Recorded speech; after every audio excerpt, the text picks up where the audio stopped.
ಎಲ್ಲರಿಗೂ ನಮಸ್ಕಾರ. ನಿನ್ನೆಯಿಂದ ಪ್ರತಿಯೊಂದು ಮನೆಯ ಮಾತಾಗಿರುವ ಒಂದು ದೊಡ್ಡ ಸುದ್ದಿ ಏನಪ್ಪಾ ಅಂತಂದ್ರೆ, ನಮ್ಮ ದೇಶದ ಘಾಜಿಯಾಬಾದಿನ ಪುಟ್ಟ ಪುಟ್ಟ ಅಕ್ಕ ತಂಗಿಯರಾದ 3 ಜನ ಒಂದು ಆನ್ಲೈನ್ ಗೇಮಿಂಗ್ ಅಡಿಕ್ಷನ್ಗೋಸ್ಕರ ತಮ್ಮ ಪ್ರಾಣವನ್ನೇ ಒತ್ತೆ ಇಟ್ಟಿರುವಂತದ್ದು ಆತ್ಮಹತ್ಯೆ ಮಾಡಿಕೊಂಡು. ಇಷ್ಟು ದುಃಖಕರವಾಗಿದೆ ಅಲ್ವಾ ಈ ವಿಚಾರ. ಪ್ರತಿಯೊಂದು ತಂದೆ ತಾಯಿಯರು ಇವತ್ತು ಗಾಬರಿ ಮತ್ತೆ ಆತಂಕಕ್ಕೆ ಒಳಗಾಗಿದ್ದಾರೆ. ಏನಿದು, ಮಕ್ಕಳು ಭವಿಷ್ಯ, ನಮ್ಮ ಭವಿಷ್ಯ, ಈ ದೇಶದ ಭವಿಷ್ಯ, ಬಾಳಿ ಬದುಕಬೇಕಾಗಿರೋ ಇವರು ಒಂದು ಉಜ್ಜಲ ಭವಿಷ್ಯವನ್ನ ಕಟ್ಕೊಂಡು ಅಂತವರು ತಮ್ಮ ಪ್ರಾಣವನ್ನ ಒತ್ತೆ ಇಡ್ತಾ ಇದಾರಲ್ಲ ಈ ಒಂದು ಅಡಿಕ್ಷನ್ಗೋಸ್ಕರ ಅಂತ ಹೇಳಿ ಎಲ್ಲರೂ ಚಿಂತೆಗೊಳಗಾಗಿದ್ದಾರೆ. ಇದಕ್ಕೆ ನಾವ್ ಏನಪ್ಪಾ ಮಾಡ್ಬೇಕು ಅನ್ನೋದನ್ನ ನಾನು ಇವತ್ತು ಈ ಸಂಚಿಕೆಯಲ್ಲಿ ನಿಮ್ಗೆ ತಿಳಿಸ್ಕೊಡ್ತೀನಿ. ನೋಡಿ, ಫಸ್ಟ್ ನಾವು ಈ ಡಿಜಿಟಲ್ ಅಡಿಕ್ಷನ್ ಅನ್ನೋದನ್ನ ನಾವು ಸೀರಿಯಸ್ ಆಗಿ ತಗೋಬೇಕು. ಇದು ತುಂಬಾ ಗಂಭೀರವಾದ ಸಮಸ್ಯೆ ಅನ್ನೋದನ್ನ ತಂದೆ ತಾಯಿಗಳು ಅರ್ಥ ಮಾಡ್ಕೋಬೇಕು. ಇವಾಗ ನಮ್ಮ ಮಕ್ಕಳು ಒಂದು ಸಬ್ಸ್ಟೆನ್ಸ್ ಅಡಿಕ್ಷನ್ಗೆ ಒಳಗಾಗಿದ್ರೆ, ಅಂದ್ರೆ ಅದೊಂದು ಸ್ಮೋಕಿಂಗ್ ಇರ್ಬೋದು ಅಥವಾ ಆಲ್ಕೋಹಾಲ್, ಡ್ರಗ್ಸ್, ತಂದೆ ತಾಯಿಗಳು ತಕ್ಷಣ ಎಚ್ಚೆತ್ಕೊಂಡ್ಬಿಡ್ತಾರೆ ಅಲ್ವಾ. ಯಾಕಂದ್ರೆ ಅದು ಕೆಟ್ಟದು, ಅದು ಪ್ರಾಣಾಪಾಯ ಮಾಡುವಂತ ಒಂದು ವಿಷಯ ಅಂತ ಹೇಳಿ ಎಚ್ಚೆತ್ಕೊಂಡು ಮಕ್ಕಳನ್ನ ಅದರಿಂದ ಹೊರಗೆ ತಗೊಂಬರೋದಕ್ಕೆ ಪ್ರಯತ್ನ ಪಡ್ತಾರೆ. ಆದ್ರೆ ಈ ಡಿಜಿಟಲ್ ಅಡಿಕ್ಷನ್ ಅನ್ನ ಯಾರು ಸೀರಿಯಸ್ ಆಗಿ ತಗೊಳ್ಳೋದಿಲ್ಲ. ಇಟ್ಸ್ ಓಕೆ ಬಿಡು ಅಂತ ಹೇಳಿ ಅದನ್ನ ನಿರ್ಲಕ್ಷ್ಯ ಮಾಡ್ಬಿಡ್ತಾರೆ. ಆ ನಿರ್ಲಕ್ಷ್ಯ ಮಾಡಿದಾಗೆ ಇಂಥ ಒಂದು ಹೀನ ಸ್ಥಿತಿಗೆ ಮಕ್ಕಳು ಹೊಟ್ಟೋಗುವಂಥದ್ದು. ಸೊ ನಾವೇನು ಅರ್ಥ ಮಾಡ್ಕೋಬೇಕು ಅಂದ್ರೆ, ಈ digital addiction is as bad as substance addiction. ಇದನ್ನ ನಾವು ಅರ್ಥ ಮಾಡ್ಕೊಂಡು ಮಕ್ಕಳನ್ನ ಆದಷ್ಟು ಈ ಅಡಿಕ್ಷನ್ ಇಂದ ದೂರ ಇಟ್ಟಿರೋದು ನಮ್ಮ ತಂದೆ ತಾಯಿಗಳ ಕರ್ತವ್ಯ ಆಗಿದೆ. ನೋಡಿ, ಈ ಒಂದು ಕೇಸಲ್ಲಿ ನಾವು ನೋಡಿದಾಗ ರಿಪೋರ್ಟ್ ಅಲ್ಲಿ ಬಂದಿರೋದು ಏನಂತಂದ್ರೆ, ಅವರು ಈ ಮಕ್ಕಳು ಅಷ್ಟೊಂದು ಚೆನ್ನಾಗಿ ಓದ್ತಾ ಇರ್ಲಿಲ್ವಂತೆ. ಸೊ ಏನಾಗುತ್ತೆ, ಈ ಚೆನ್ನಾಗಿ ಓದಿಲ್ದಿರೋ ಮಕ್ಕಳಿಗೆ ಅಂತಂದ್ರೆ, ಎಸ್ಪೆಷಲಿ ಈಗಿನ ಕಾಲದಲ್ಲಿ ನಡೀತಾ ಇರೋದು ಅಂತಂದ್ರೆ, ಸ್ಕೂಲಲ್ಲಿ ಆಗಿರ್ಬೋದು ಅಥವಾ ಮನೆಯಲ್ಲಿ ಅಥವಾ ಸಮಾಜದಲ್ಲಿ ಅವ್ರಿಗೆ ತುಂಬಾನೇ ಒಂದು ನೆಗೆಟಿವ್ ಜಡ್ಜ್ಮೆಂಟ್ಸ್ ಆಗ್ಲಿ, ನೆಗೆಟಿವ್ ಲೇಬಲಿಂಗ್ ಆಗ್ಲಿ ಮಾಡ್ತಾ ಇರ್ತಾರೆ. ಅವ್ರ ತರ ಯೂಸ್ಲೆಸ್ ಅನ್ನೋ ತರ ಟ್ರೀಟ್ ಮಾಡ್ತಾ ಇರ್ತಾರೆ, ಅವಮಾನ ಆಗ್ತಾ ಇರತ್ತೆ.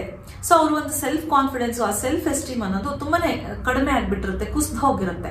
ಸೊ ಇಂಥ ಮಕ್ಕಳು ಏನ್ ಮಾಡ್ತಾರೆ, ಅವ್ರಿಗೆ ಖುಷಿ ಬೇಕಲ್ವಾ, ಸಂತೋಷವಾಗಿ ಅವರು ಇರಬೇಕು, ಅವ್ರಿಗೂ ಒಂದು ರೆಕಗ್ನಿಷನ್ ಬೇಕು, ಪ್ರೀತಿ ಬೇಕು, ಅಟೆನ್ಷನ್ ಬೇಕು. ಅದಕ್ಕೆ ಏನ್ ಮಾಡ್ತಾರೆ ಅಂತಂದ್ರೆ, ಈ ಒಂದು ಆನ್ಲೈನ್ ಪ್ಲಾಟ್ಫಾರ್ಮ್ಸ್ ಇರ್ಬೋದು, ಅದು ಸೋಷಿಯಲ್ ಮೀಡಿಯಾ ಅಥವಾ ಡಿಜಿಟಲ್ ಬೇರೆ ಯಾವುದೇ ಪ್ಲಾಟ್ಫಾರ್ಮ್ಸ್ ಅಥವಾ ಗೇಮಿಂಗ್ ಅಥವಾ OTT ಪ್ಲಾಟ್ಫಾರ್ಮ್ಸ್, ಇಂಥ ಕಡೆ ಅವ್ರು ಏನ್ ಮಾಡ್ಬಿಡ್ತಾರೆ, ಅಡಿಕ್ಟ್ ಆಗ್ಬಿಡ್ತಾರೆ. ಯಾಕಂದ್ರೆ ಅವರ ಸಮಸ್ಯೆಯಿಂದ ಅವ್ರಿಗೆ ಒಂದು ಡಿಸ್ಟ್ರಾಕ್ಷನ್ ಸಿಗುವಂಥದ್ದು. ಇಲ್ಲ ಅಂತಂದ್ರೆ ಆ ಒಂದು ಸ್ಟ್ರೆಸ್ ಇಂದ ಅವ್ರಿಗೆ ಹೊರಗೆ ಬರೋದಕ್ಕೆ ಆಗಲ್ಲ, ಆ ನೆಗೆಟಿವ್ ಫೀಲಿಂಗ್ಸ್ ಇಂದ. ಸೊ ಅವ್ರೇನ್ ಮಾಡ್ತಾರೆ, ಇದ್ರ ಮೇಲೆ ಜಾಸ್ತಿ ಡಿಪೆಂಡ್ ಆಗ್ತಾ ಹೋಗ್ತಾರೆ. ಮತ್ತೆ ಈ ಒಂದು ಗೇಮಿಂಗ್ ಪ್ಲಾಟ್ಫಾರ್ಮ್ಸ್ ಅಲ್ಲಿ ಏನಾಗುತ್ತೆ ಅಂತಂದ್ರೆ, ಅವ್ರಿಗೆ ರಿಯಲ್ ಲೈಫ್ ಅಲ್ಲಿ ಸಿಗ್ದಿರೋ ಅಂತ ಒಂದು ಪವರ್ ಅಥವಾ ಆ ಒಂದು ಅಟೆನ್ಷನ್ ಅನ್ನ ಅವರು ಈ ಒಂದು ಗೇಮಿಂಗ್ ಝೋನ್ ಅಲ್ಲಿ ಕಂಡ್ಕೊಳ್ತಾರೆ. ಸೊ ಅಲ್ಲಿ ಅವರು ಒಂದು ಟಾಪರ್ ಆಗಿರ್ಬೋದು, ಲೀಡರ್ ಆಗಿರ್ಬೋದು, ಅಥವಾ ಒಂದು ಕಂಟ್ರೋಲರ್ ಆಗಿರ್ಬೋದು, ಅವರೇ ಒಂದು ಕ್ರಿಯೇಟರ್ ಆಗಿರ್ಬೋದು ಆ ಗೇಮಿಂಗ್ ಝೋನ್ ಅಲ್ಲಿ. ಆ ತರ ಮಾಡೋದ್ರಿಂದ ಏನಾಗುತ್ತೆ, ಅವ್ರಿಗೆ ಖುಷಿ ಸಿಗುತ್ತೆ. ಯಾಕಂದ್ರೆ ಅಲ್ಲಿ ಆ ಒಂದು ರಿಯಾಕ್ಷನ್ಸ್ ಗಳು ಸಿಗ್ತಾ ಇರುತ್ತೆ. ಸೊ ಅವ್ರೇನ್ ಮಾಡ್ತಾರೆ, ಇದನ್ನ ಜಾಸ್ತಿ ಎಂಜಾಯ್ ಮಾಡೋದಕ್ಕೆ ಶುರು ಮಾಡ್ಕೊಂಡು ಅದಕ್ಕೆ ಅಡಿಕ್ಟ್ ಆಗ್ಬಿಡ್ತಾರೆ. ಇಲ್ಲಿ ಸಿಗ್ದಿರೋ ಒಂದು ಅಟೆನ್ಷನ್ ಅಥವಾ ಪ್ರೀತಿ, ರೆಕಗ್ನಿಷನ್ ಅನ್ನ ಅವರು ಅಲ್ಲಿ ಪಡಿತಾ ಇರ್ತಾರೆ. ಇನ್ನು ಚೆನ್ನಾಗಿ ಓದೋ ಮಕ್ಕಳಿಗೆ ಏನಾಗುತ್ತೆ ಅಂತಂದ್ರೆ, ಅಕಾಡೆಮಿಕ್ ಪ್ರೆಷರ್ ಜಾಸ್ತಿ ಆಗಿರಬಹುದು, ಬೇರೆ ಬೇರೆ ಸಮಸ್ಯೆಗಳಿರ್ಬೋದು, ಬಾಡಿ ಶೇಮಿಂಗ್ ಇರಬಹುದು. ಸೊ ಇದಕ್ಕೆ ಏನ್ ಮಾಡ್ತಾರೆ, ಇಂತಹ ಸಮಸ್ಯೆಗಳನ್ನ ಮರೆಯೋದಕ್ಕೆ ಈ ಒಂದು ಡಿಜಿಟಲ್ ಪ್ಲಾಟ್ಫಾರ್ಮ್ಸ್ ಏನಿದೆ, ಈ ಡಿಜಿಟಲ್ ಪ್ಲಾಟ್ಫಾರ್ಮ್ಸ್ ಅನ್ನ ಅವರು ಒಂದು ಡಿಸ್ಟ್ರಾಕ್ಷನ್ ಆಗಿ ತಗೊಳ್ಳುವಂಥದ್ದು. ಇದನ್ನ ನಾವು ಅರ್ಥ ಮಾಡ್ಕೋಬೇಕು. ಮಕ್ಕಳು ಏನಕ್ಕೆ ಈ ಅಡಿಕ್ಷನ್ಗೆ ಮೊರೆ ಹೋಗ್ತಾ ಇದ್ದಾರೆ ಅಂತ. ಈ ಒಂದು ಸಮಸ್ಯೆಗಳನ್ನ ನಾವು ಪರಿಹಾರ ಮಾಡ್ಕೊಂಡ್ರೆ ಮಕ್ಕಳನ್ನ ಅಡಿಕ್ಷನ್ ಇಂದ ತಗೊಂಡ್ಬರೋದು ನಮ್ಗೆ ಸುಲಭ ಆಗುತ್ತೆ.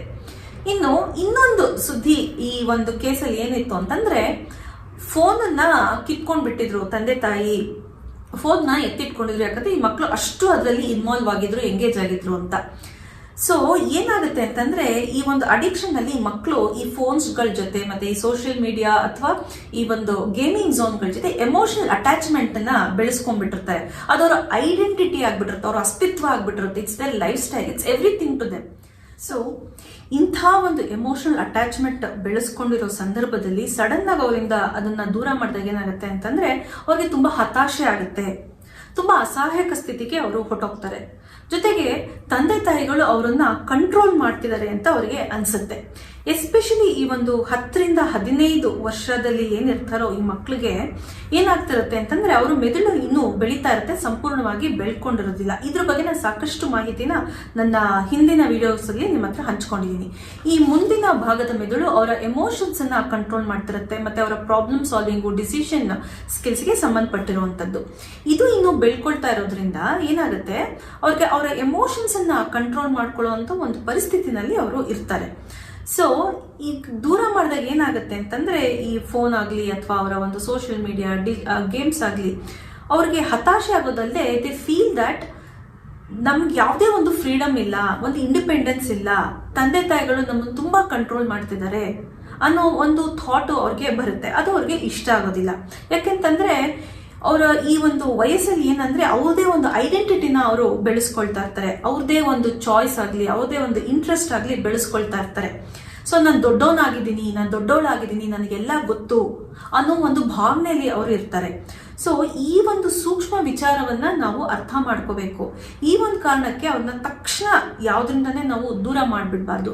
ನಿಧಾನವಾಗಿ ಕಾಲಕ್ರಮೇಣ ಅವ್ರನ್ನ ಅದರಿಂದ ಹೊರಗೆ ತಗೊಂಬರೋದಕ್ಕೆ ಪ್ರಯತ್ನ ಪಡಬೇಕು.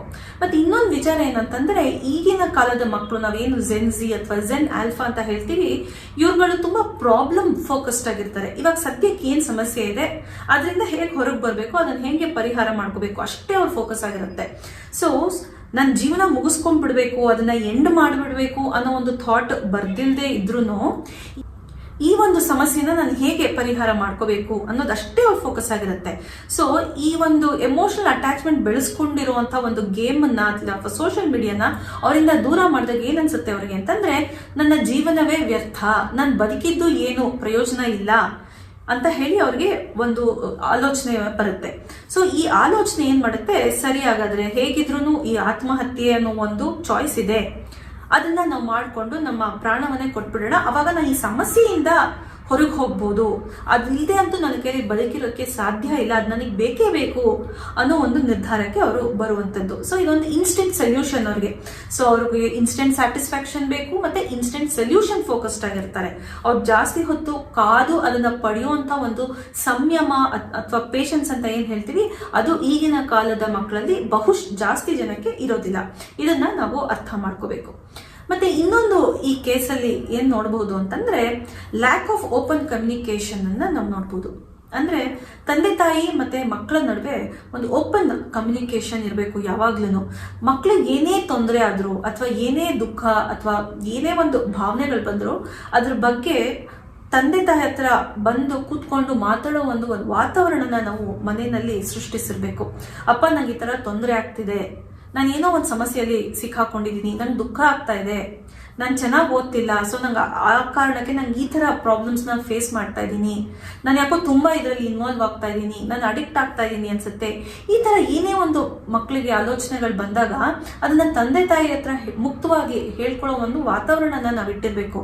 ಏನೇ ಒಂದು ಅವ್ರು ಬಂದು ಹೇಳ್ಕೊಂಡಾಗ ಅದನ್ನ ನಿರ್ಲಕ್ಷ್ಯ ಮಾಡೋದು, ಅದಕ್ಕೆ ಜಾಸ್ತಿ ಗಮನ ಕೊಡ್ದಿರೋದು, ಅಥವಾ ನೆಗೆಟಿವ್ ಆಗಿ ಏನೋ ಒಂದು ಜಡ್ಜ್ಮೆಂಟ್ ಅಥವಾ ಒಪಿನಿಯನ್ ಅನ್ನ ಹೇಳ್ಬಿಟ್ಟಾಗ ಏನಾಗುತ್ತೆ, ಮಕ್ಕಳು ಹಿಂದೆ ಸರ್ಕೊಂಡ್ಬಿಡ್ತಾರೆ, ಅದನ್ನ ಮುಚ್ಚಿಡೋದಕ್ಕೆ ಪ್ರಯತ್ನ ಪಡ್ತಾರೆ, ಏನು ಹೇಳ್ಕೊಳ್ಳೋದಿಲ್ಲ ಅಥವಾ ಸುಳ್ಳು ಹೇಳೋಕೆ ಪ್ರಾರಂಭ ಮಾಡ್ತಾರೆ. ಸೊ ತಂದೆ ತಾಯಿ ಏನ್ ಮಾಡ್ಬೇಕು ಅಂತಂದ್ರೆ, ಆದಷ್ಟು ಮಕ್ಕಳ ಜೊತೆ ಒಂದು ಕ್ವಾಲಿಟಿ ಟೈಮ್ ನ ಕೊಟ್ಟು ಮಕ್ಕಳ ಮನಸ್ಸಲ್ಲಿ ಏನ್ ನಡೀತಾ ಇದೆ, ಅವ್ರಿಗೆ ಯಾವ ತರ ಆಲೋಚನೆಗಳು ಬರ್ತಾ ಇದೆ ಅನ್ನೋದನ್ನ ತಿಳ್ಕೊಳ್ಳೋದಕ್ಕೆ ಪ್ರಯತ್ನ ಪಡ್ಬೇಕು. ಮತ್ತೆ ಫೋನ್ಸ್ ಅನ್ನ ಮಕ್ಳಿಗೆ ಕೊಡಿ, ಅವರು ಸೋಷಿಯಲ್ ಮೀಡಿಯಾದಲ್ಲಿರ್ಲಿ, ಅಂದ್ರೆ ಏಜ್ ಅಪ್ರೋಪ್ರಿಯೇಟ್ ವೈಸು ಅವ್ರಿಗೆ ಒಂದ್ ಸ್ವಲ್ಪ ಸೋಷಿಯಲ್ ಮೀಡಿಯಾ ಕೊಡಿ, ಅಥವಾ ಗೇಮಿಂಗ್ ಅಲ್ಲಿ ಅಲೌ ಮಾಡ್ತೀರಾ ಮಾಡಿ. ಆದ್ರೆ ಅವ್ರು ಯಾವ ತರ ಗೇಮ್ ನ ಆಡ್ತಾ ಇದಾರೆ, ಸೋಷಿಯಲ್ ಮೀಡಿಯಾದಲ್ಲಿ ಯಾವ ತರ ಕಾಂಟೆಂಟ್ ನ ಅವ್ರು ನೋಡ್ತಾ ಇದಾರೆ, ಕನ್ಸ್ಯೂಮ್ ಮಾಡ್ತಾ ಇದಾರೆ ಅನ್ನೋದ್ರ ಬಗ್ಗೆ ನೀವು ಎಚ್ಚರ ವಹಿಸಿ.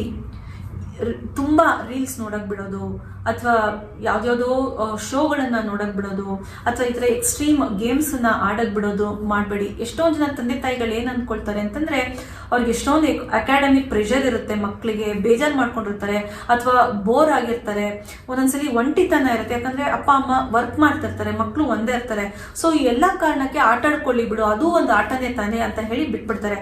ಆದ್ರೆ ಅದು ಯಾವ ತರ ಆಟ, ಅದೇನಾದ್ರು ತೀರಾ ಈ ತರ ಪ್ರಾಣ ತೆಕ್ಕೊಳ್ಳೋ ಅಂತ ಆಟನ ಅನ್ನೋ ಒಂದು ಐಡಿಯಾ ಸಹಿತ ತಂದೆ ತಾಯಿಗಿರೋದಿಲ್ಲ. ಸೊ ಆ ಆಟ ಎಂತ ಆಟ ಆಡ್ತಿದ್ದಾರೆ ಮಕ್ಕಳು, ಯಾವ ತರ ಗೇಮ್ ಅದು ಅನ್ನೋದ್ರ ಬಗ್ಗೆ ಗಮನ ವಹಿಸ್ಬೇಕು. ಸೋಷಿಯಲ್ ಮೀಡಿಯಾ ಕಾಂಟೆಂಟ್, ಯಾವ ತರ ಕಾಂಟೆಂಟ್ ನೋಡ್ತಿದ್ದಾರೆ ಅನ್ನೋದ್ರ ಬಗ್ಗೆ ಗಮನ ವಹಿಸಿದಾಗ ಈ ಒಂದು ಅಡಿಕ್ಷನ್ ಮತ್ತೆ ಈ ಒಂದು ಕ್ರೈಮ್ಸ್ಗಳಿಂದ ಮಕ್ಕಳನ್ನ ನಾವು ತಪ್ಪಿಸ್ಬೋದು. ಇನ್ನೊಂದು ಮಹತ್ವವಾದ ವಿಷಯ ಏನಂತಂದ್ರೆ, ನಾನು ಇದನ್ನ ಲಾಸ್ಟ್ ವಿಡಿಯೋದಲ್ಲಿ ನಾನು ಇದನ್ನ ಶೇರ್ ಮಾಡಿದ್ದೀನಿ. ಈ ಒಂದು 4Ds ಅಂದ್ರೆ digital fasting, digital hygiene, digital discipline ಮತ್ತೆ ಡಿಜಿಟಲ್ ಲಿಟ್ರಸಿ, ಈ 4 ಡಿಗಳನ್ನ ಫಾಲೋ ಮಾಡಿದಾಗ ಮಕ್ಕಳನ್ನ ಈ ಅಡಿಕ್ಷನ್ ಇಂದ ಹೊರಗೆ ತರಬಹುದು. Especially digital literacy. ಸೊ ಈ ಡಿಜಿಟಲ್ ಲಿಟ್ರಸಿ ಅಂತಂದ್ರೆ, ಈ ಒಂದು ಡಿಜಿಟಲ್ ಪ್ಲಾಟ್ಫಾರ್ಮ್ಸ್ ಅಲ್ಲಿ ಏನ್ ಕಾಂಟೆಂಟ್ ಇದೆ ಅದರಲ್ಲಿ ಒಳ್ಳೇದು ಯಾವುದು, ಕೆಟ್ಟದ್ದು ಯಾವುದು, ಅದರಿಂದ ಯಾವ ಪರಿಣಾಮ ಮಕ್ಕಳ ಮೇಲೆ ಬೀರ್ತಾ ಇದೆ, ಅದರಿಂದ ಎಷ್ಟು ಮಟ್ಟಿಗೆ ಅವರು ಪ್ರಯೋಜನ ತಗೋಬೇಕು ಅನ್ನೋ ಒಂದು ಅವೇರ್ನೆಸ್ ಅನ್ನ ತಂದೆ ತಾಯಿಗಳು ಮಕ್ಕಳಿಗೆ ಕ್ರಿಯೇಟ್ ಮಾಡಬೇಕು. ತಂದೆ ತಾಯಿಗಳ ಜೊತೆ ಈ ಒಂದು ಸ್ಕೂಲು ಕಾಲೇಜ್ಗಳಲ್ಲೂ ಈ ಒಂದು ಡಿಜಿಟಲ್ ಎಜುಕೇಶನ್ ಪ್ರೋಗ್ರಾಮ್ಸ್ ಅಂತ ಮಾಡಿ ಇದ್ರ ಬಗ್ಗೆ ಮಕ್ಕಳಿಗೆ ಅವೇರ್ನೆಸ್ ಕೊಡಬೇಕು. ಆಗ ಮಕ್ಕಳಿಗೆ ಒಂದು ಐಡಿಯಾ ಬರುತ್ತೆ, ಇದರಿಂದ ಏನ್ ತೊಂದರೆ ಆಗ್ಬೋದು ನನಗೆ ಅನ್ನೋ ಒಂದು ಐಡಿಯಾ ಬರುತ್ತೆ. ಸೊ ಈ ಎಲ್ಲಾ ಒಂದು ವಿಷಯಗಳನ್ನು ತಂದೆ ತಾಯಿ ತುಂಬಾ ಡೀಪ್ ಆಗಿ ಗಂಭೀರವಾಗಿ ಕೂತ್ಕೊಂಡು ಯೋಚನೆ ಮಾಡಿ ತಮ್ಮ ಮನೆಗೆ ತಕ್ಕ ಹಾಗೆ ಒಂದಿಷ್ಟು ಕ್ರಮಗಳನ್ನ ತೆಕ್ಕೋಬೇಕು ಅಂತ ನಾನು ಇವತ್ತು ನಿಮ್ಗೆ ಈ ವಿಡಿಯೋದಲ್ಲಿ ವಿನಂತಿಸ್ಕೊಳ್ತಾ ಇದ್ದೀನಿ. ಪ್ರತಿಯೊಂದು ತಂದೆ ತಾಯಿಗಳು ಮಕ್ಕಳಿಗೆ ಆದಷ್ಟು ಒಂದು ಸೇಫ್ ಎನ್ವೈರನ್ಮೆಂಟ್ ಮತ್ತೆ ಒಂದು ಓಪನ್ ಕಮ್ಯುನಿಕೇಶನ್ ಇರುವಂತ ಒಂದು ಎನ್ವೈರನ್ಮೆಂಟ್ ನ ವಾತಾವರಣನ ನಿಮ್ಮ ಮನೆಯಲ್ಲಿ ಸೃಷ್ಟಿ ಮಾಡಿ. ಯಾಕಂದ್ರೆ ಮನೆಗಿಂತ ಸೇಫ್ ಆಗಿರೋ ಒಂದು ಜಾಗ ಜಗತ್ತಿನಲ್ಲಿ ಮಕ್ಕಳಿಗೆ ಇನ್ನೊಂದಿಲ್ಲ. ಇಂಥ ಒಂದು ಸೇಫೆಸ್ಟ್ ಪ್ಲೇಸ್ ಆಗಿರೋ ಒಂದು ಮನೆನೇ ಮಕ್ಕಳು ಪ್ರಾಣ ತೆಕ್ಕೊಳ್ತಾರೆ ಅಂದ್ರೆ ಇದು ತುಂಬಾ ದುಃಖಕರವಾದ ವಿಷಯ. ಸೊ ಇದನ್ನ ಮಕ್ಕಳಿಗೆ ಸೇಫೆಸ್ಟ್ ಪ್ಲೇಸ್ ಮಾಡಿ ಮತ್ತೆ ಡಿಜಿಟಲ್ ಅಡಿಕ್ಷನ್ ಅನ್ನೋ ಒಂದು ಪ್ರಾಬ್ಲಮ್ ಅನ್ನ ಗಂಭೀರವಾಗಿ ತಗೊಂಡು ಅದಕ್ಕೆ ಸೂಕ್ತವಾದ ಕ್ರಮಗಳನ್ನ ತೆಕ್ಕೊಳ್ಳಿ. ಮತ್ತೆ ಸರ್ಕಾರ ಏನ್ ಮಾಡುತ್ತೆ, ಕಾನೂನು ಏನ್ ಮಾಡುತ್ತೆ ಅನ್ನೋದು ಒಂದು ವಿಷಯ ಆದ್ರೆ ತಂದೆ ತಾಯಿಗಳು ಏನ್ ಮಾಡ್ತಿದ್ದಾರೆ ಅನ್ನೋದೇ ಜಾಸ್ತಿ ಮುಖ್ಯ ಆಗುತ್ತೆ. ಸೊ ಇದ್ರ ಬಗ್ಗೆ ನೀವು ಇವತ್ತಿಂದನೇ ಒಂದು ಕ್ರಮಗಳನ್ನ ತೆಗೆದುಕೊಳ್ತೀರಾ ಅನ್ನೋ ಒಂದು ಭಾವನೆಯಿಂದ ನಾನು ಈ ಒಂದು ಸಂಚಿಕೆಯನ್ನ ಮುಗಿಸ್ತಾ ಇದ್ದೀನಿ. ಧನ್ಯವಾದಗಳು.